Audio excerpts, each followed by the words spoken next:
Okay, and then there's another cable for the second screen. Where could that have gone? Second screen cable. Hi, everybody. There it is. Hiding. Hiding. Oh, what happened there?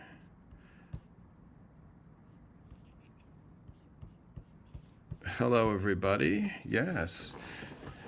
All right. Tom Caltabiano here. ELR 360 Live. There we go. Tom Caltabiano. Everybody loves Raymond. ELR 360 Live. And let's see. That should have let me go live there. That will be the vertical. Let's see that. Yes, looking good. A little bit, yes. A little bit of an intense close-up. Welcome, everybody. We're talking about the Valentine's Day, right? Is that what we're talking about today? Yes, let's bring this. Let's bring this up here so we can see that. Yes, welcome. Sorry. So my microphone is not registering, but I'm recording on the other thing. So yes, I know you guys can hear me. Hi, everybody. Let's say hi to everybody. For some reason, it's been persnickety, so I'm on the Mac. Let's see if it does show up. Nope. Okay. Fine. We're recording though. Awesome. Welcome. Let's say hello to some people. Yes, that was me troubleshooting Thomas Gerard. Hello, Gil. Sorry. Yes, Karen Edwards. We're running where? Yes, sorry. In the UK, it's late there. Let me see. I'm looking around. Going to Mass. Kim in Mississippi, you're going to Mass. Is that what I'm saying? Am I reading that wrong? Aloha, Bobby. See, you have it easy, Bobby. It's early in the day for you. So that's, you are in very good shape. Yes, Deb Tucker Frank, thank you. Happy Valentine's Day. I appreciate it. I am drinking now. There we go. Never seen it in my life. Thank you, Deb Tucker. I'm using all of your names. There we go. Master Blenders, Irish breakfast tea. Never seen it in the United States. And I'm drinking it here now. Here we go. I wonder, I'm looking around at all the things. Yes, I had the cinnamon thing here last week. I'm excited because I made a discovery, and I think I've mentioned in the past, but this happens every once in a while. Let's say hello to bunch of people before I bring it up. Let's see this. Hello, Annabelle. Let's see this. Here we go. We are in Studio B today. Yes. Hello, everybody. Hello, Donnell from Austin on a beautiful day. No one can enjoy because of the massive cedar pollen in the air. Interesting. Yes, hello. Hi and bye, Kim. Okay. Annabelle, yes. Hi, Lynn. Hi, Marshfield, Massachusetts. Yes, I love that. So let's talk about what I posted before. I'm looking at, what am I looking at over there? Okay. In Austin, Texas, there's going to be a TVX thing.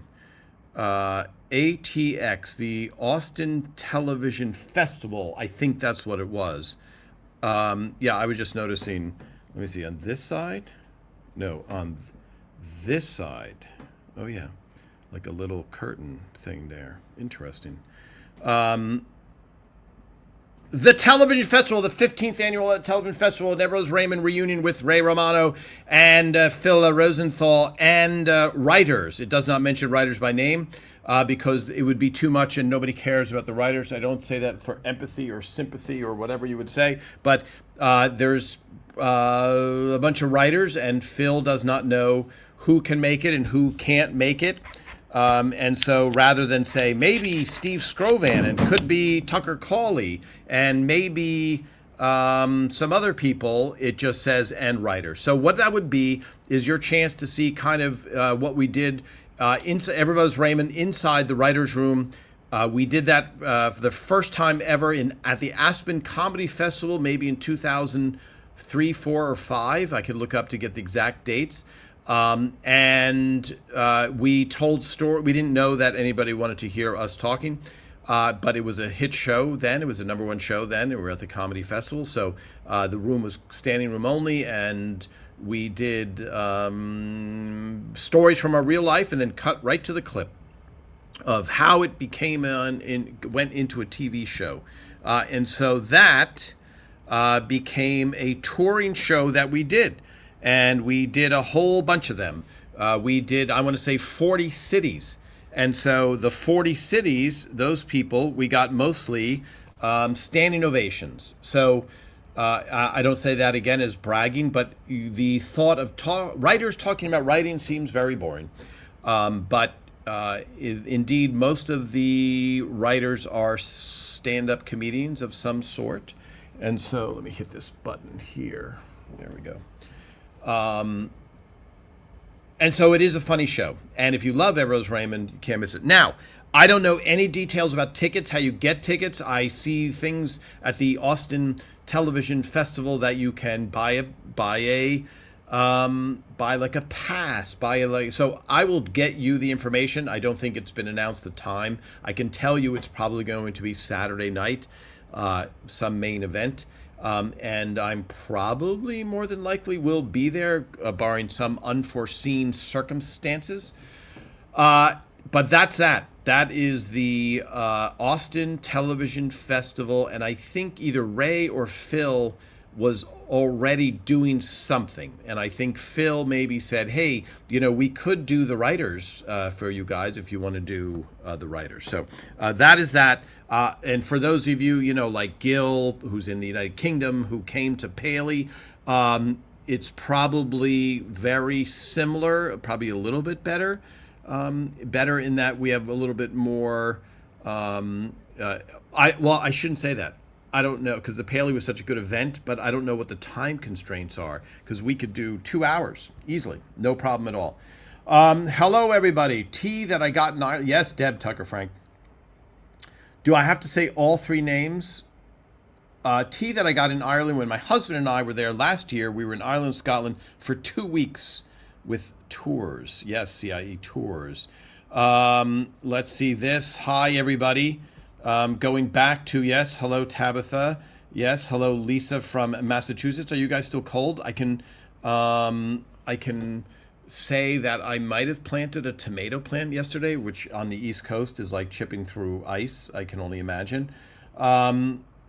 Yes. Okay, Deb, let me bring you up front here.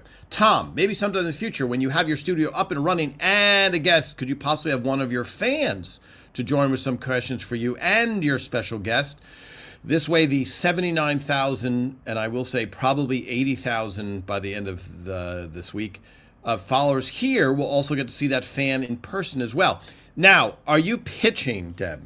Are you pitching that one of the fans join with some questions on Zoom? It would be very easy. I don't know how many of our fans live in Los Angeles, because in studio is always better. But yes, 100%. I would love to do. We still want to do a watch party with like 50 people, and we can see everybody, and you can talk, etc. in a Zoom. That would be ideal. All right, let me go over to Instagram, the neglected Instagram. Hello. Just not just, but a lot of fantastic hellos. Okay. In that episode, the stage looked so realistic as a restaurant. Was that hard to set or hard to do? By the way, my feed is really beautiful on my computer, but the Instagram looks very shaky as I witness it live. I appreciate it very much when you every Sunday for us. Yes, thank you, Alfred. That is very nice of you to say. We're still buried in snow in Massachusetts. Warmer temps this week. I am sorry to hear that. May I suggest you move from Massachusetts? That's not trying to be harsh, but there is no way you're going to escape that. But what you do have that we don't have here in California is seasons. All right. The television festival, I promise to let you know. as soon as the studio's up and running, yes, we'll have fans. Maybe we can have a live fan just like this, only we can have people join. I mean, you're talking to me directly live, which is pretty awesome. Once you get into bringing people in on Zoom and stuff, it gets a little bit more complicated. And as many of you know, we do a children's educational thing. You can find it on PBS. Hello, Hi, How Are You is the name of the show on pbs.org. And we do live visits to schools around the world. And it's always either flawless or a challenge. So once you start having fans on Zoom coming in, it gets a little bit trickier versus typing in. And I know it's a pain to type, but this is really, really good that you guys are able to talk to me directly. All right. The restaurant. So hold on, let me take a drink. So here we go from the, this is, let's see, there we go. Our Nemo's Pizza mug.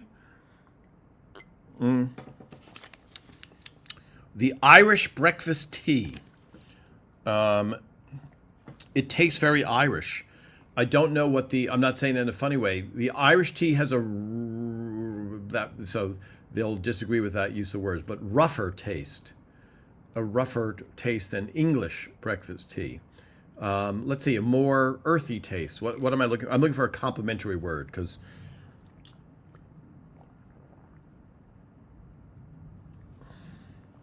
I drank almost a gallon of that there on that sip. Okay, my discovery. Let me just catch up before I launch into it. Portland, Maine. Yes, Anna Marie, where have you been? Portland, Maine. You're the most important writer, Tom. Will you be there? Yes. If I, chances are I will be there. But if I stand up on the panel and say, I just like to say that I am the most important writer here, standing with all the other writers, it will not go well for me for the rest of that day. Looking forward to ATX. By the way, did you get a chance to try the puzzle or send it to Ray? Hi, Linda. I haven't had a chance to try it. I haven't had a chance to send it to Ray. For those of you that follow along, Raymond, our beloved Raymond, is going to be on Broadway for a while, if you get a chance to see him. So I have not seen him. Denise, I saw Phil and Lily's new book that's coming out. Can't wait to read it to my first grade class. They loved the first book called Just Try It. Yes, Denise, a shameless plug for Phil's book, Phil and Lily. It's a really great book. So yes, if you teach first grade, Denise, you should check out our show on PBS, and we can also visit you. Kim Brazier has had us visit them. Deb is fine. Yes, I like saying a lot of the names as well. Let me see. When Deborah gets arrested for napping in her car, was it hard to put that scene together? That's based on a real life story that happened to one of the writers. When you say, was it hard to put that scene together? Because you're out. So it wasn't hard. We built a jail on set. Patty acted out for the run through. She just sat in a chair with the interaction with the policeman. And then they filmed that scene. I wasn't there for that. They must have filmed it on the back lot of Raymond. So there, I hope that answers it. It's a little more complicated than the regular show, but not crazy. Hi, Lynn Van Orden. I'll show your hellos. Yes, there we go. Could I have the Hi, Janet. Could you have the casting director on sometime is still available? Yes. Casting Adrian Ricard as the hospital patient with Gene, which writer wrote Tricky Tricky White Boy. I think, was that an Aaron Shore script? Yes, I think so. So always assume that the writer who wrote the script wrote the line, unless otherwise. But we'll have to ask Aaron. Yes, Lisa Miller Katz, she has been on here. I'm going to have her come back again. If you guys saw the 30-year reunion, you will have seen her then as well. She was all over that. Deb, yes, just suggesting, yes, pitching in, you can say that. Yes. Yes, no, that's a great suggestion. I'm just telling you, it's a great suggestion. Robust is a good, thank you, Donnell, to the rescue of my limited Limited vocabulary. Robust is a good word for Irish breakfast tea. Thanks to a high percentage of Assam tea, leaves English breakfast has a more smooth blend of teas. Yes, very eloquently put, Donnell. I wish I had seen that before. Did you ever find out about the color variation of those handful of episodes starting with the can opener? Kathy Pine. No, make a note of that. Check on the color change in the episode starting with the can opener. So I know we went to high def at some point, but the can opener, off the top of my head, was that season 3? The can opener? I think so. See, when for you guys, you see it on TV, what the seasons are, the grouping. I remember, okay, what writer's room were we in? Who was in the writer's room when we wrote that? That's how it comes back to me, those type of things. Let's see, doing this. Hello, Great Falls, Montana. Let me see. Has Lisa Miller Katz from casting on this live show available on Instagram? Yes, and YouTube. It was a good one. Yes, he has. Sorry, I missed that. Yes, so she was on. Thank you, Donnell, for that. On YouTube, September 12th, 2021. Yes, we're building the channel so you'll be able to search stuff, etc. All right, the Discovery. Let me hold this up to you guys. If I have the lines available. Oh, that I should do that as well. Let me see, I can click on this text. Okay, I'm going to show you, here's my process. So, do this. I don't want to update Logitech. I was looking at all my photos today in my program, and when I search, also I'm updating my phone still, meaning it has to categorize my 350,000 photos that I have on my phone. So in the past, before this update, I could put in Patricia Heaton, and then it would show all photos of Patricia Heaton. So let's say there's 5,000 photos I have of Patricia Heaton, and I could put in yellow dress. So for example, this is what I would call a yellow dress.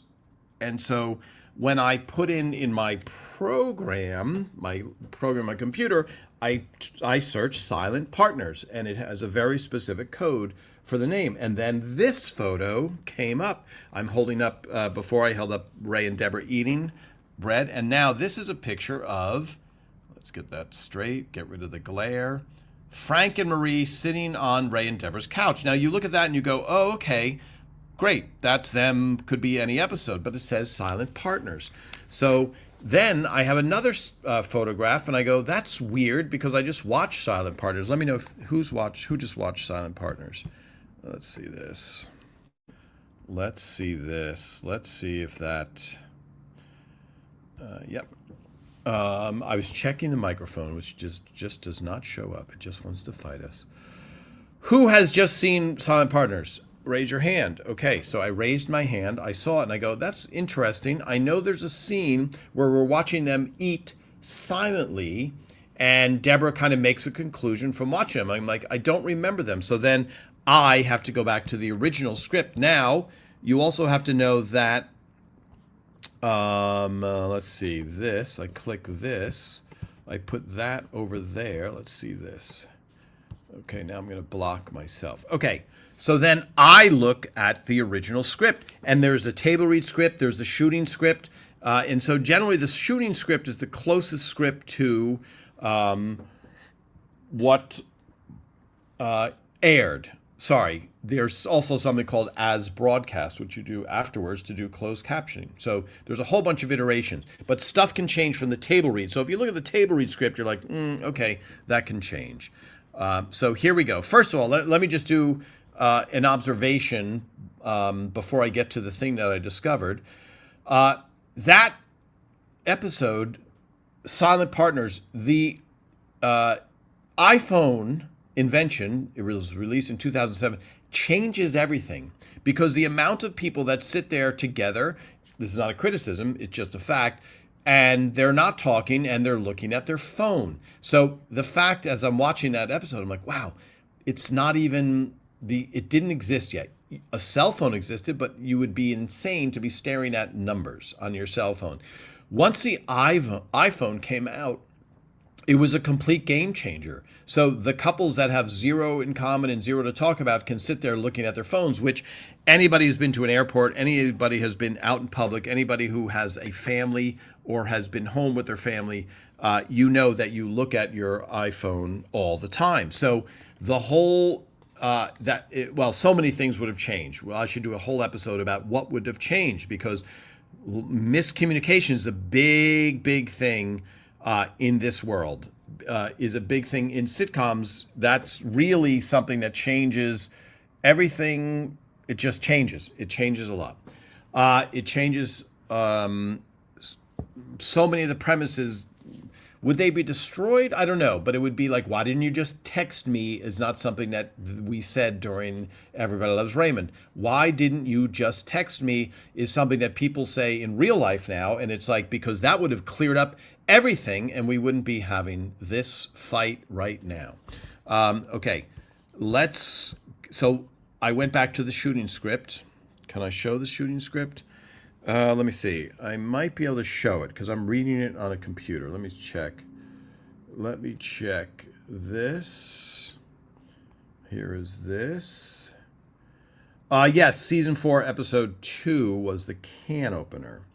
That would make sense. Okay, I click on this. I look at this, and then I think I had this. So let me just show you. Ooh, is that a script? Yes, there we go. Sorry, folks.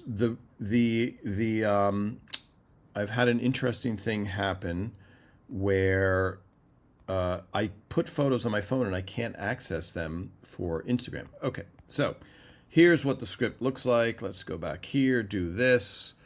Act 1, Scene B. Yes, that one. Sorry, I'm deliberately not showing certain things because I don't want to give. Act 1, Scene B, that's that one. Okay, and now we go to that one. All right, here we go. Hold on. So that is what the script looks like. Come on, baby. Tom ducking his head out should focus it. Okay, that's the script. That is what a Raymond script looks like. I know you guys have seen it, but that photo of Ray of Marie and Frank. Where did that come from? All right. I'm now going to read Silent Partner's teaser. This is an entire scene I'm going to read to you that, as far as I know, nobody in the world has seen it.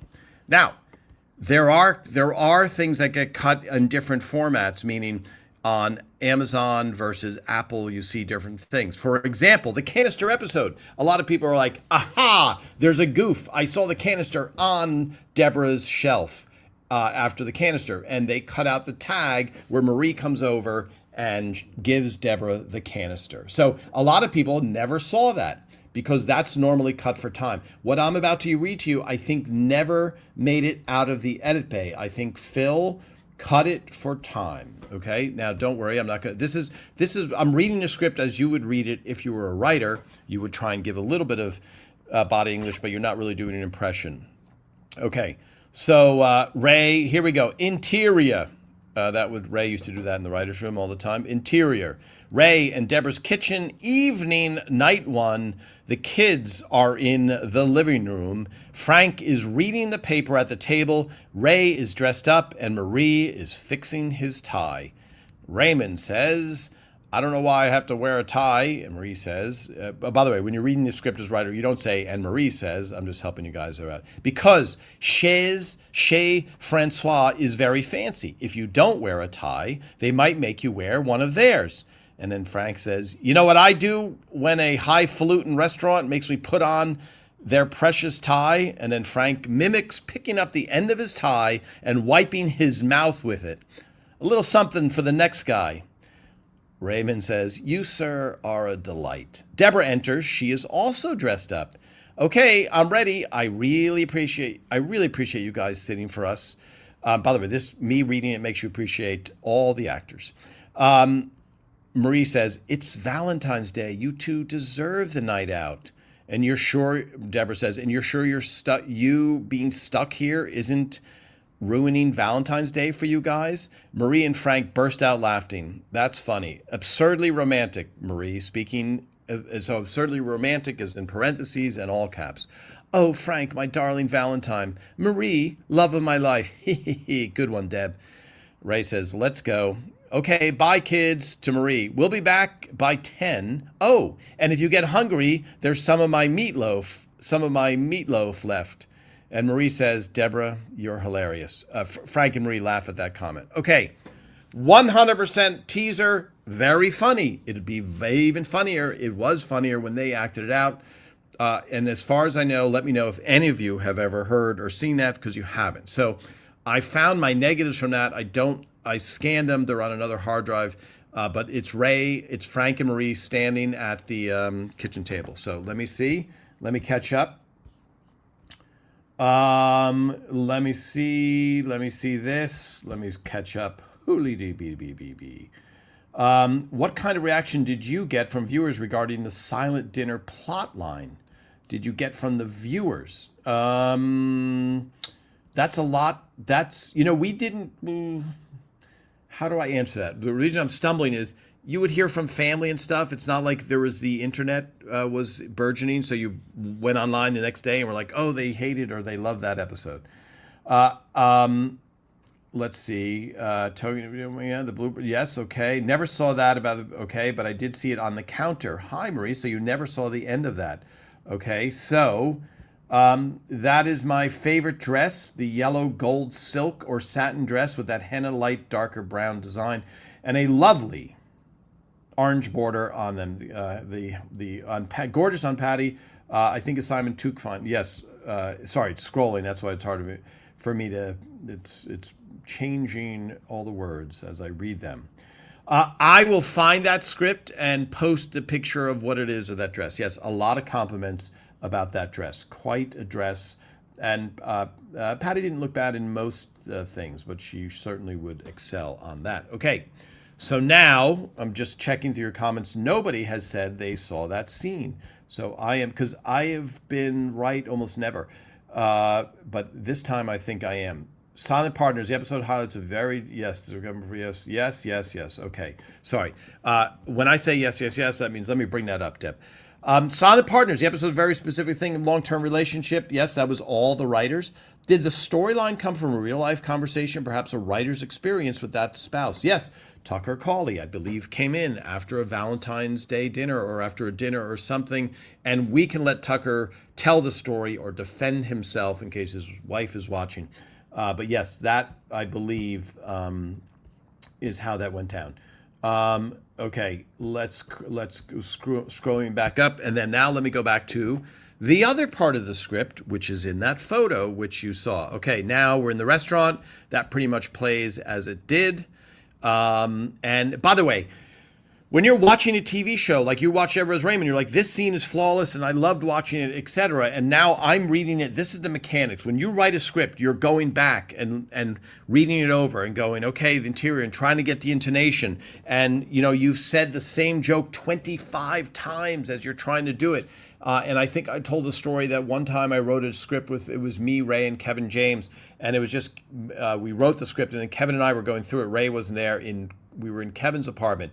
And it was like late at night, and there was no, when the air gets dead because there's just nothing.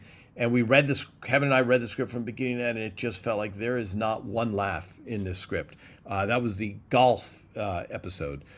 So as I'm reading it, it's very perfunctory, but you get used to it when you're a writer of reading it and going, okay, that'll play. I don't know if that'll play, because you're also imagining it in the voice of the actors. Okay. Act 2, Scene C. No. Act B. They've left the restaurant, and now they're returning from the restaurant. And in the episode you saw, Raymond comes across and talks about the dance of the boxers, I believe. Scene B. Interior. Ray and Deborah's living room, kitchen. 2 hours later, night 1. Ray, Deborah, Marie, Frank. Marie and Frank have fallen asleep on the couch, watching TV. Both are sitting up perfectly still, slack-jawed. Ray and Deborah enter. They look at Frank and Marie for a bit. Ray to Deborah. This is This is what it'd be like if we had them stuffed. Very funny. Deborah very quietly, hi, we're home. Marie and Frank don't stir. Deborah clears her throat. Ray goes, here, let me. Ray picks up the remote and turns off the TV. Frank, hey, I was watching that. Marie also wakes up. Oh, hi, dears. I was just resting my eyes. How was dinner? Deborah, it was nice. How are things here? And Frank says, no, that's Ray's voice. I discovered the surgery channel. Watched a breast augmentation. Not as sexy as you'd think. Okay, Deborah says. Okay, well, thanks for babysitting. Yeah, boy, I am beat. And Marie goes, oh, I see. Valentine's Day. Come on, Frank. They want to be alone. Marie smiles at Ray. Ray says, don't do that, Ma. Marie and Frank cross to the door. Hey, you enjoy the rest of your Valentine's Day. Marie and Frank burst out laughing again. Yeah, and we finished all your meatloaf, too. They laugh some more and exit.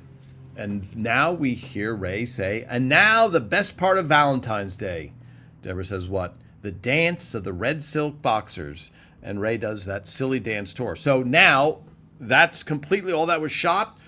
And Phil's like, you know what? We can, and this is what would happen. Phil would come back from the edit bay and go, we start the scene with Ray going, and now for the dance of the red silk boxers. And in the writer's room, you go, but that was so funny, Phil. And I think it worked. And he goes, yep, you're right. But what else would you cut? So that's where the hard decision has to be made of what else do you cut? Because it always, if there's anything on story, you have to show anything that's on story. Anything that's superfluous, you have to get rid of. So that little exchange that I read to you with those guys sitting right there, that had to go away. So there you go. What are you going to do? That's the tough decision of making television. Okay, back to questions. Comments. So many comments. Annabelle, you watched it last night for your Valentine's Day night. That's very, very sweet. That is very nice.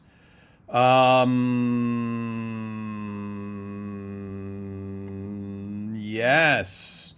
How long did Phil and the writers of the show intend for the silence to last to make it feel awkward yet functional? Yeah, I mean, you go by feel. Great question. You go by feel. It should be long enough to be uncomfortable for the audience, and there's a lot of quiet in that episode. If you look at the script, there's a lot of people just sitting there feeling it has to be enough that you're not too bored as a viewer, but enough to get a point the point that they have nothing to talk about. Hi, Carol. I only saw a cell phone twice in ELR, when Frank and Marie were at the adult living and Frank called him from the bathroom, and an episode, I don't know, I think that was probably a hard line, or did he call Ray on his cell phone using the cell phone that's in the toilet? Bathroom, sorry, that's more polite. In an episode where Deborah threw the coat rack down and Robert said his cell phone was in his pocket. Useless trivia, I know, no, very helpful trivia, actually. Here, this is the best place for that. Cell phones were pretty common by then, and I always found it odd that they didn't show up. Yeah, I mean, I think that was a conscious decision to not have the cell phone because of what I said, which is, why didn't you just call me? I would have cleared everything up, etc. So that would have been fine to have them. Let me see this. Talking of changes, in the bloopers very early, possibly season 1, Deborah says to Ray, did your pager just go off? How times have changed. Hi from Muirfield, United Kingdom. Yes, so pagers. I remember Kevin James again having a pager, and it was like, wow, that's pretty fancy. You have a pager.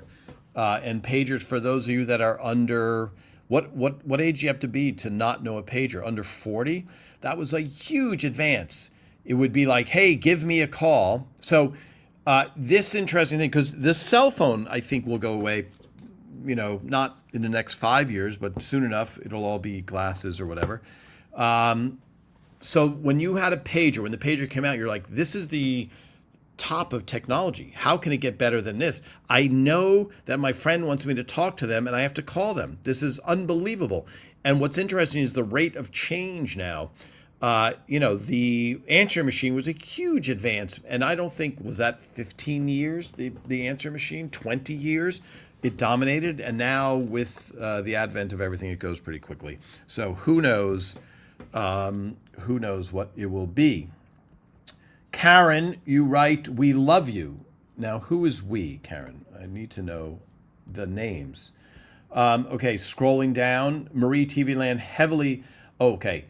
You're answering. TV Land heavily edits their episodes, then adds 5 minutes of commercials. I've seen Marie give the canister to Deborah was probably on the IFC channel. Yeah, that's a big one that they cut out. I like the Valentine's Day and Allie getting the paper heart when her boyfriend, yes, from her boyfriend. Yes, sorry. Beginning of TV Land. Yes. Annabelle. I've never seen or heard. I wonder if it's on the DVD I have. I know it wasn't on the TV Land version. I do not recall it being on the IFC version either. It might be in deleted scenes. I don't remember ever seeing that, however.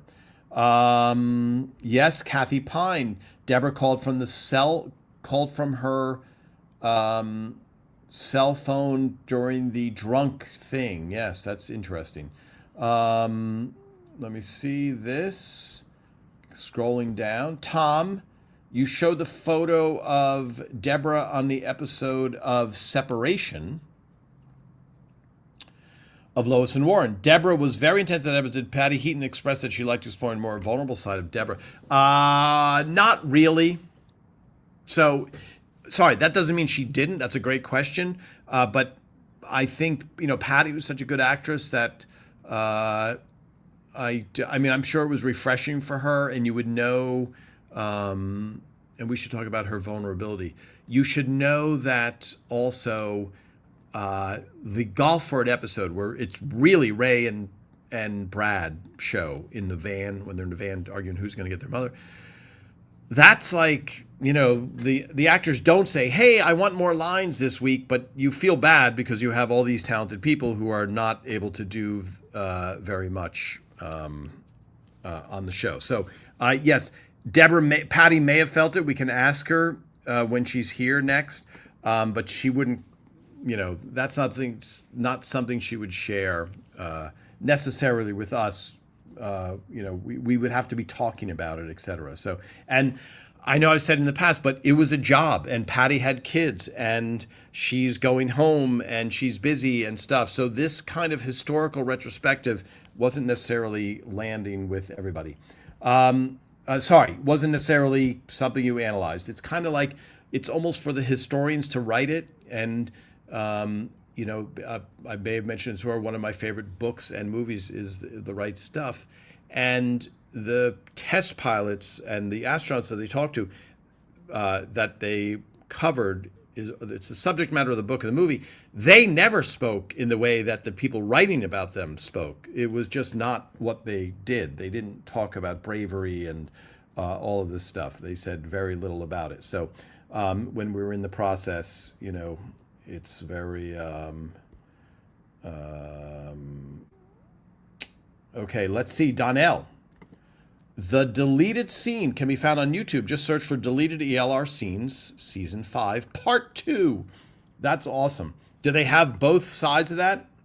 That would be great. So let me go back. I saw a question. Let me just scroll way back. Deb,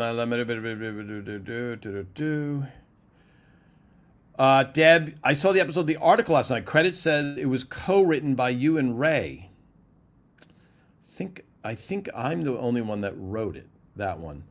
On this, I could have been on the episode. You see the raw side of Ray's insecurity when Andy beats him to Sports Illustrated. How much of that writers' room discussion is based on real feeling, jealousy experienced by you or Ray Romano? So that story, just for those of you who know, that's what Andy wants some advice, and he wants to get something published in Sports Illustrated, and Ray is like, look, you have to, he's kind of being more professional, and you have to go through this this route. Okay, so that's here's a thing that happens a lot, and there's a famous article in the writer circles of somebody that wrote, "No, I won't read your script," but I think there's an expletive in there that I won't say.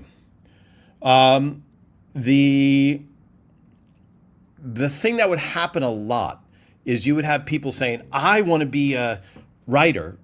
Tom, can you just get my script to Phil Rosenthal?" And it's not that you don't want Phil to see the script, but 9 times out of 10, well, 10 times out of 10, I never saw a Raymond spec script, they call it, that was very good. Does that mean there aren't a bunch of good writers out there? There are, but the ones that you saw, for the most part, are people that didn't have a lot of experience because they're trying to break in, and even the best writers who were writing on Raymond, you would have multiple drafts to get to the point of what you saw on television. So that was more, that script wasn't as much of jealousy. It was good that it ended up that way. In other words, for the story, it was. So for an Edward Raymond thing, the parallel would be Tom says, "No, I'm not going to show your script to Phil," and somebody slips it to Phil in a restaurant, and Phil goes, "This is the most amazing script I've ever seen. We're going to shoot it exactly as it is," and Tom is fired because how dare he block you as the most talented person. But what you find, and this is what Phil said early on, it's like what really separates the professionals from unprofessional, other than hopefully being funny, etc., is your ability to take notes. Like, are you like, "No, I don't think so. I think it, I like it the way it is." So as I've talked about a lot, there's an iterative process of tweaking. And Aaron Shore said it's more like dentistry, where you're like, not this word, maybe this word. So a lot of times I feel it when somebody repeats a line and there's a couple words off. It hurts me to hear that with a couple words off, because in my head it's like, oh, that ruins the comedy portion of it. So the show, the article, that series is not as much about Ray's jealousy. It's just a matter of you have to do it for that story wise. For example, like in PT&A, when Deborah dresses like a hooker, in real life it would be like, "Oh, I feel bad about that. That some of the parents at the PT&A said I look like a floozy." 99% probability the wife is not going to come down to a PT&A meeting. That's the name of the title. Name of the script, PTA meeting, dressed like a hooker. But, and that was Phil's idea, that's brilliantly funny, because now Ray is like, "Oh my gosh, what did I do?" It's a perfect comedic moment. So for the article, that type of thing, it's just more the amount of people that want to send you a script. It's the worst thing you can possibly hear is that I have a script. I went to a high school reunion and a girl from my high school just saw me and handed me a script. She goes, "Here, this is from my friend."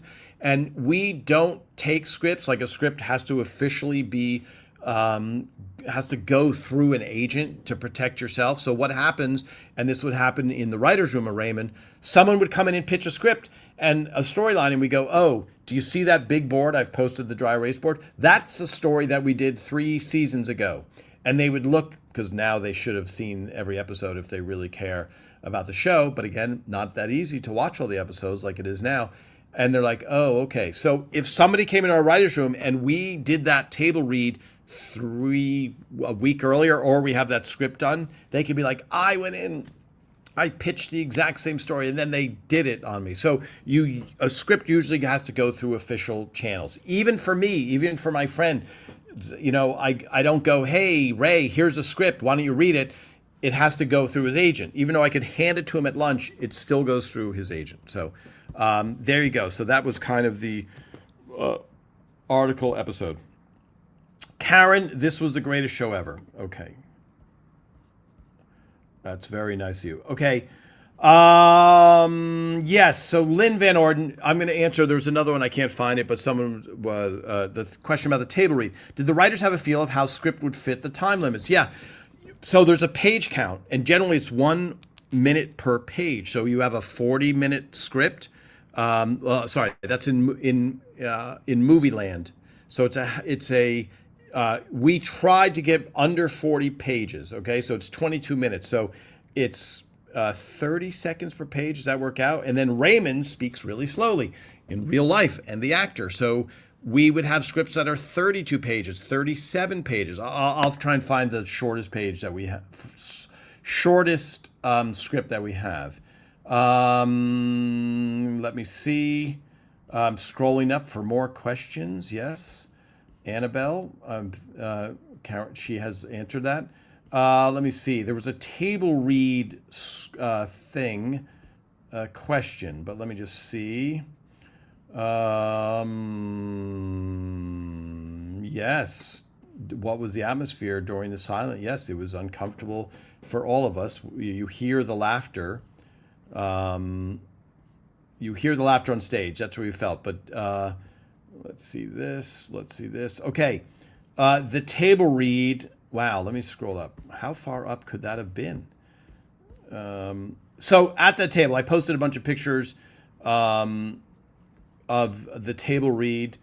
Let me see. Bada bing, bada boom. Look at this. Okay, let me just show you a picture of a table read while I'm live. I have to taste something. Do I have the canister here? Let me see. Here we go. There's the canister in vivid detail. It's a little beaten up. It's a little rough along in the tooth. Okay. Oh, I see. That's cool. Okay. That is a real sound right there of the canister. Okay. I posted a picture of table read. The only people that were at a table read were writers and producers and the people that worked on the show. Very seldom were there outside people at the table read. You could, like Phil could invite any of his friends if they wanted to see. It's the start of the work week, so you're kind of working hard.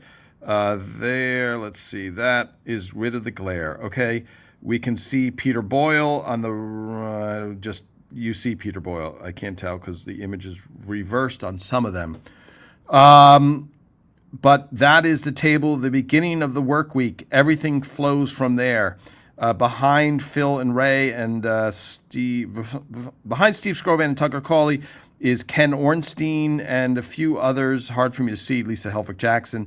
And then the bleachers were a scattering of people, production people, wardrobe people, etc. So that was the thing, and we watched, there was a woman there timing it, Ellen Halpern would sit there and time it, and then at the end, we'd get big applause. Let's say it's a really funny show, and you get a big applause. And then we'd sit there talking, and Phil would go, time, and Ellen would go, she'd run her calculations, because it's, and she'd go, we're 4 minutes over. And Phil would go, okay, I see some cuts. I know what we can cut. Now, there's also something called a laugh spread, which means if there's a lot of laughter, you have to account for that. So when you guys are home watching and you go, man, that laughter lasted so long, chances are Phil cut that down in editing. And it was a much, much longer laugh in the studio. Now, if you didn't hold for the laugh, even on camera, even in the final edit, it would seem weird if there's a giant funny thing, if the car crashes through the wall and you see Ray and you see Marie and Frank coming out, and then you don't let that scene breathe, it would be weird. But you also have to assume, someone might be watching this alone in their house, and too much laughter is just going to be like, okay, we get it, because they're not laughing themselves. So there is something called a laugh spread, which you have to allow for. You can't have it be, too long. Hi, Janet. Whose face is on the right of the photo? That is Gary Halverson is on the right side of the photos. Did the stand-in actors attend the table read? Yes, I believe they did. Janet, have you taken your broken lens to get it fixed? Okay. Yes, I'm going to tell you about, here's why it's significant. For those of you who are going, why do we care about Tom's cameras? I use the camera to digitize the negatives, meaning so I can share them with you. I use the camera. I had a very low mileage Nikon that I got last year when we were doing the Paley exhibit because I had to digitize a bunch of photos.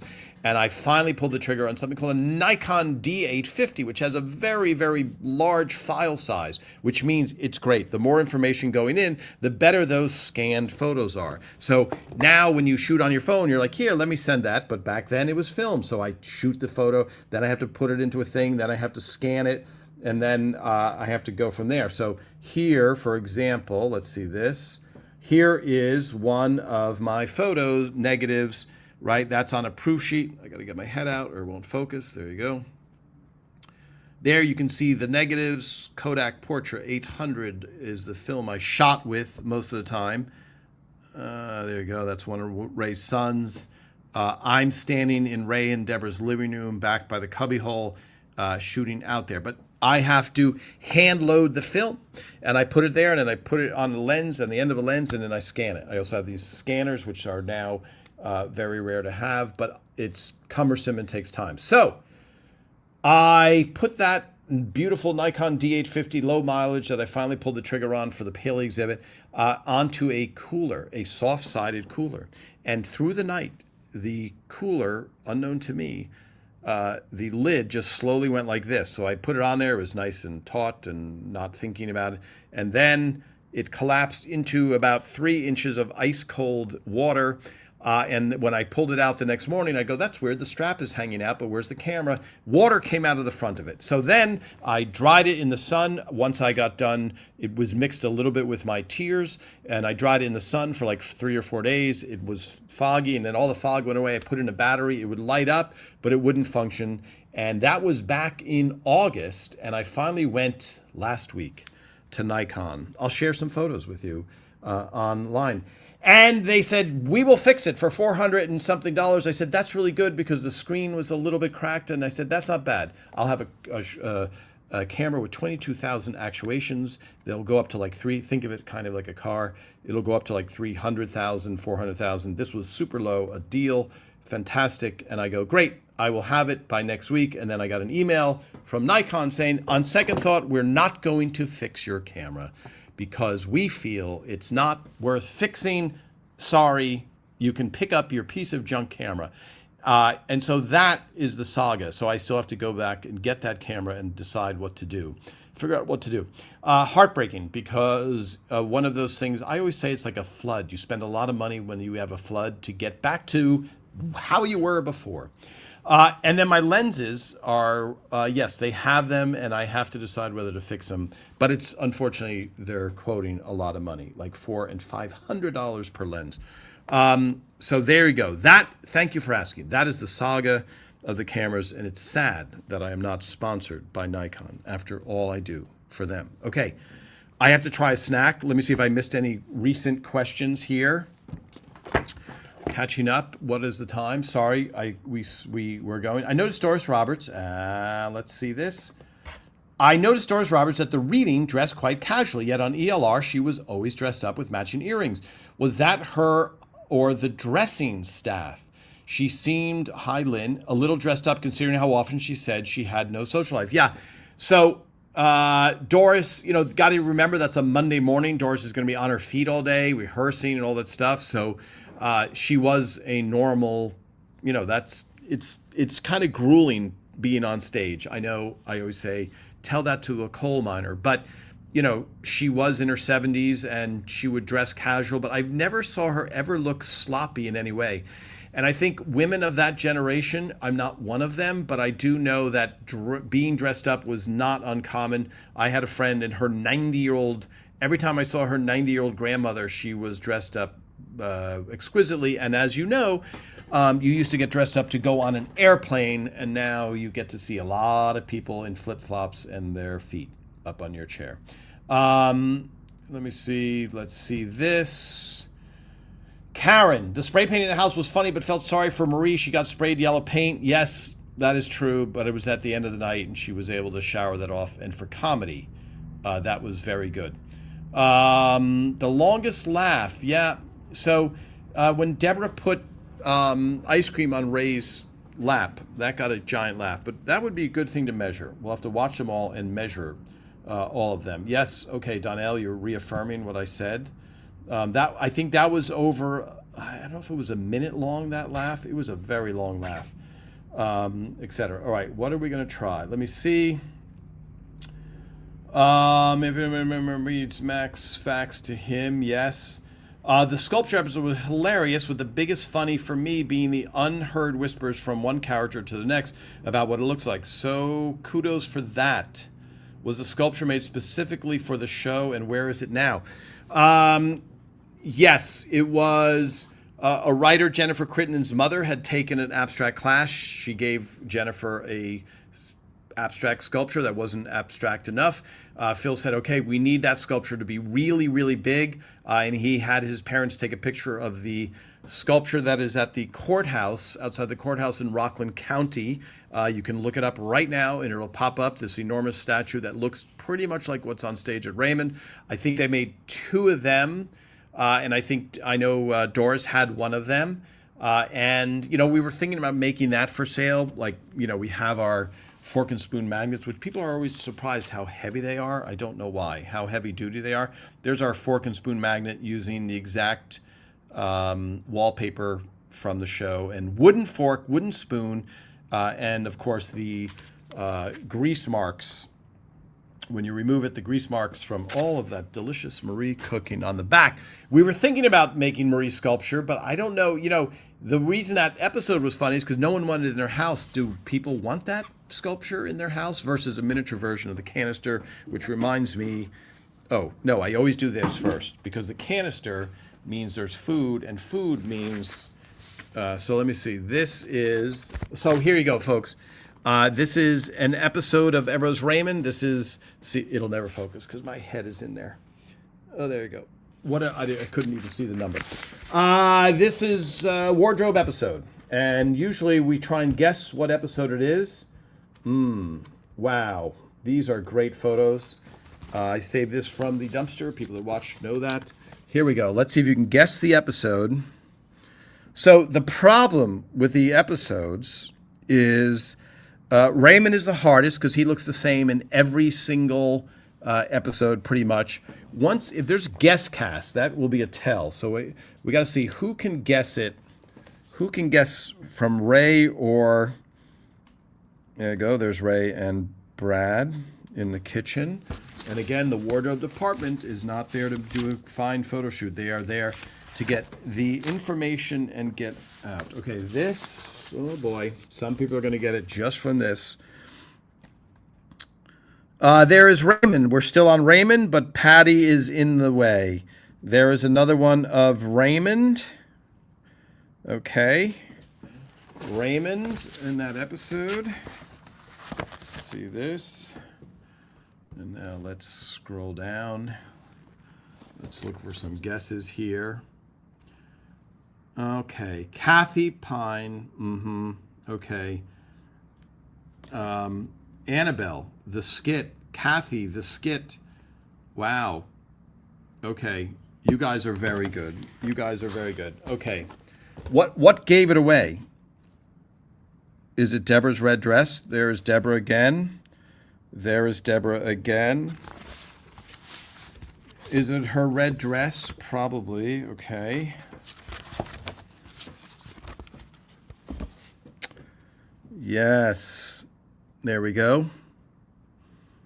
Patty. So that's with that other dress. I will find out. I will find the initial copious notes, and maybe we can get Mary Ellen Boucher back in to give us answers. Oh, Deborah, when she arrived, is wearing. I know that a lot of you are impressed by the amount of detail, but it does take a lot. Okay, here we go. Deborah's outfit arriving. Right, she loses that. That means you might see that on a hanger somewhere. A picture of that. Marie, always looking the same. So Marie's has two changes in that. There we go. Beautiful. Beautiful. Doris Roberts with that Afghan. Okay, Peta. Here's why this is very cool. Okay, let's see this.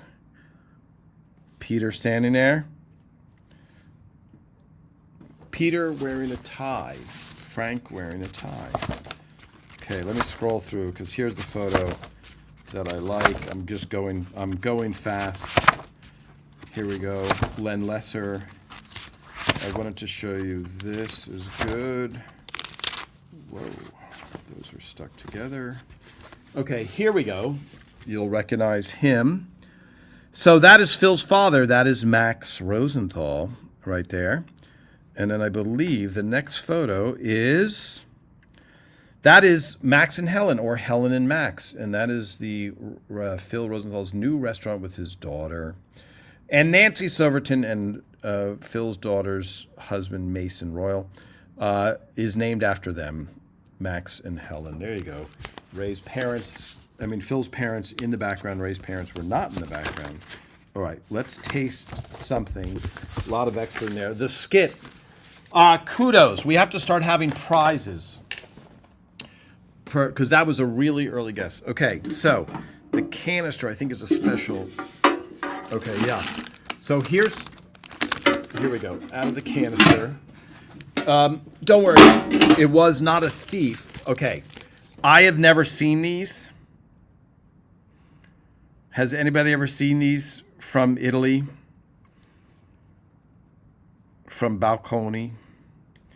This is a Viennese. Now, I have no idea how. It should taste like a Viennese. Let's see. I recently was at a bakery and I got the most beautiful German, like Black Forest Schwarzwaldtorte, Black Forest cake, and it was almost flavor-free. It was a disappointment. Okay. This was too big to fit in the canister. So it was beautifully. Look at that. Let me see. Oh, yes. That really looks good. Okay, let's taste this. I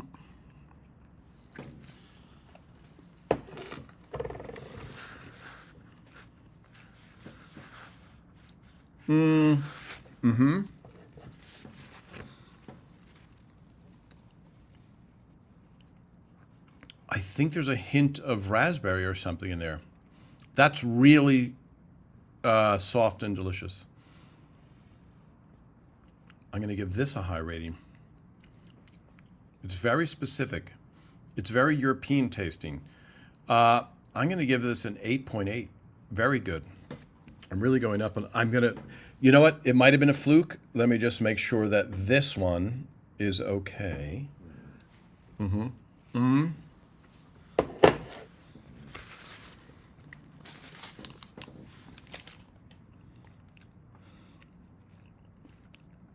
Wow. That's really, by the way, that if you want something moist, I was expecting dry, and I was punched in the mouth with a delicious sponge-like texture. That's really good. And not many crumbs. That's always my excuse for eating it all at once. Okay, here we go. You should be getting some Milan Cortina Olympics snacks. Oh, that would be nice. Jungle Love, Steve Miller Band's song, great song, is used on ELR, becoming a recurring song for Snow Day. Whose idea was it to use that song? That was Phil Rosenthal's idea to use that song. Let me see. I hope those weren't 20 years old. Is that a reference to something? No, they were actually pretty good. Let me see if my... let's see that. No, interesting. Just checking to see. Yes, okay. Annabelle, you would love those. No, never saw them, but they look good. Yes. Has Phil seen that? The photo of Max and Helen. Lovely photo. Yeah, have I sent that to him? Maybe. I don't remember. Blackout, everyone was dancing Jungle Love. Yes. Robert's honky noise calling him Nosenstein. Yes. The skit, Robert and Amy's engagement is so beautiful. Have you had any earthquakes lately? No earthquakes lately at all. When Ray and Pat, yes, okay, great separation. What was it like working with Katherine Hellman and Robert Culp? They brought such a different vibe to Ray's parents. Yeah, so that's almost for next week. But they were a delight. They were, all these old time actors, they were really professional and great, and also, you're coming in on a hit show, and so you want to do your best. I don't know about personal work ethic, but you generally aren't that experience and that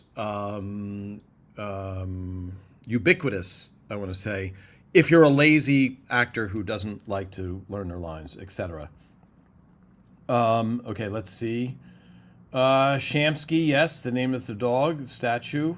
No mini canister, not the sculpture. No mini canister, not the sculpture. Yeah, yeah. I don't think people want the sculpture. I really. Um, oh yes, Janet. Was it actually ice cream or mashed potatoes? We have to ask her. We have to ask her. I am up for measuring the laughs on those scenes, but were any of them edited for time? If so, that might not work. Yes, Donnell, you are correct. That will alter the experiment.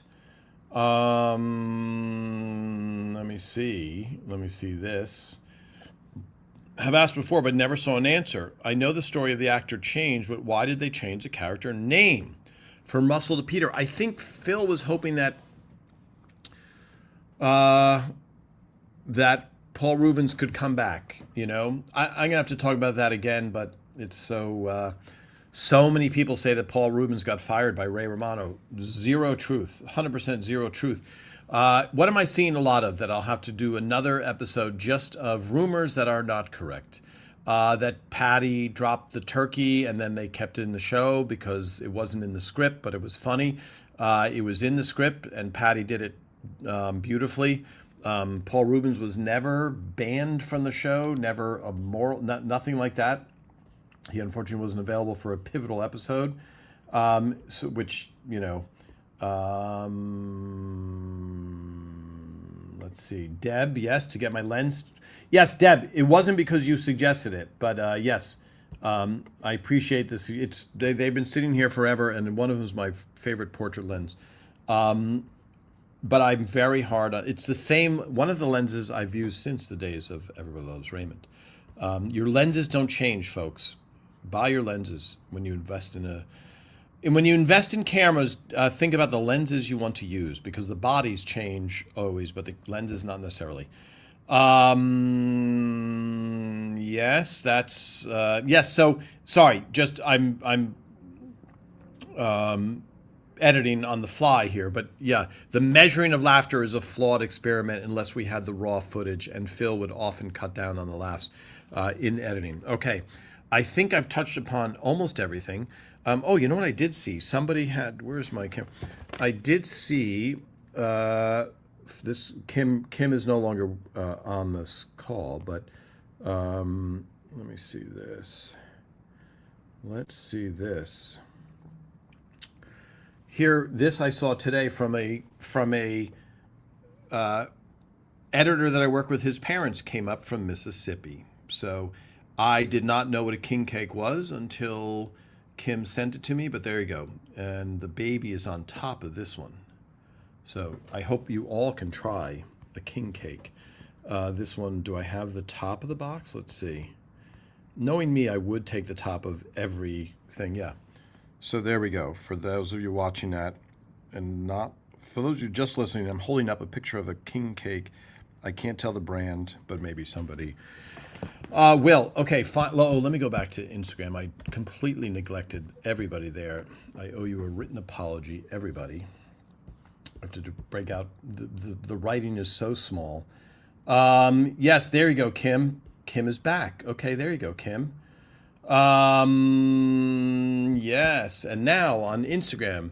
Next week, maybe you can talk more about Charles Durning. Yeah, Charles Durning is worth a whole episode because, as I think I've mentioned, he really told me all about his military service, and I didn't have a camera on me, but I went back to my office where I had a camera, and I just talked about everything that I remember that he told me. But quite traumatic stuff. Let's see. Final Instagram going back. In Marie's kitchen, there is a plate on the wall under the light fixture. Do you know the name of the artist? Hi, Marianne.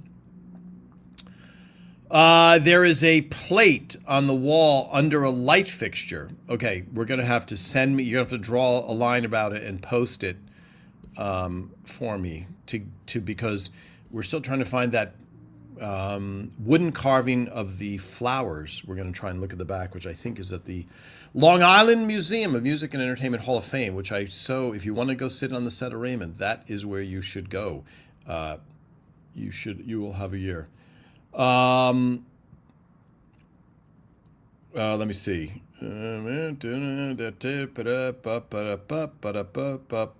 Okay. That was a big compliment for Patty Heaton and the writers. It's embarrassing for me. Tom, which writer did the episode PTNA happen to? So that's an episode that I wrote. Phil came up with the idea that she comes down with a dress like that. But I think, it's funny because I have to remember, I think, I should talk about it next time. I think I might have told my girlfriend I didn't want her to dress too revealingly. I know that's not really good English, but when I was very young, and the writers were like, somehow I brought that up, and the writers were like, you could never tell your wife how to dress. That would be really bad.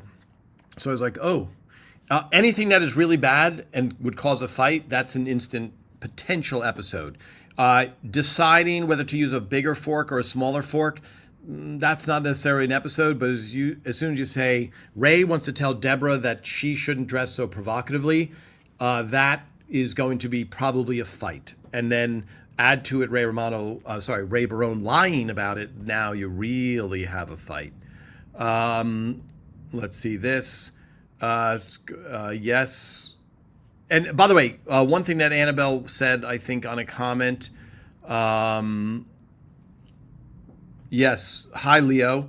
You saw a Three's Company notice a young Phil Leeds on the episode. Yes, younger, because I don't remember Phil Leeds ever being young. He played Uncle Mel. That fish smells like a punch in the face on the episode. But Annabelle was talking about it was nice to see Deborah in a vulnerable way. And I think Silent Partners, you're expecting her just to yell at Ray. She does end up yelling at Ray, but her feeling just bad. She just feels bad for what's going on. So anytime you have that vulnerability, that was very endearing, and I think we all enjoyed seeing that. All right, everybody, don't forget to try. These are delicious. I got them in a specialty store, like an import store in Los Angeles. I've never seen them in my life. They are tasty. I guess an Italian-made Viennese pastry. I can't wait for other people to taste it to let me know what they think about this. All right, everybody, have a good week. Keep sending me your questions. I love it when people answer other people's questions for those people in the know. And I will let you know as soon as I hear anything about the Austin date.